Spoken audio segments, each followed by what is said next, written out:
கோவையில் நடைபெற்ற மாநில அளவிலான ஸ்டிங் வாலிபால் போட்டி.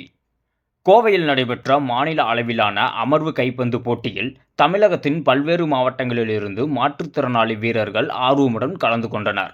சர்வதேச மாற்றுத்திறனாளிகள் தினத்தை முன்னிட்டு கோவையில் மாநில அளவில் மாற்றுத்திறனாளிகளுக்கான அமர்வு கைப்பந்து போட்டி சிவாவிலாஸ் ஸ்வீட்ஸ் மற்றும் ஐயப்ப நெய் சார்பில் காலப்பட்டி குணா ஸ்போர்ட்ஸ் வளாகத்தில் நடைபெற்றது.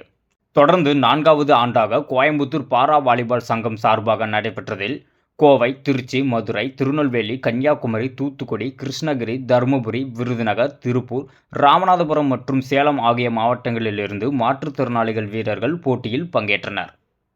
லீக் சுற்றுக்காக நடைபெற்ற இறுதிப் போட்டியில் கோவை மற்றும் கிருஷ்ணகிரி ஆகிய அணிகள் மோதின.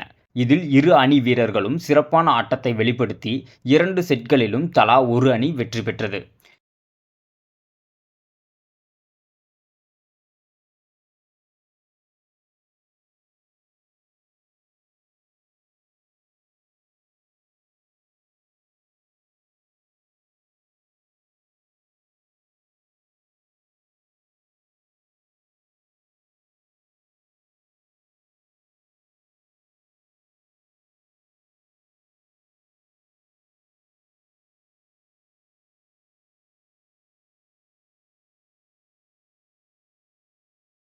இதனைத் தொடர்ந்து வெற்றியை நிர்ணயிக்கும் கடைசி செட்டில் கோவை வீரர்கள் அபாரமாக விளையாடி 25க்கு 21 என்ற கணக்கில் வென்று கோப்பையை தட்டி சென்றனர். இதனைத் தொடர்ந்து வெற்றி பெற்ற அணிகளுக்கு கோப்பைகள் மற்றும் பரிசுகள் வழங்கும் விழா நடைபெற்றது.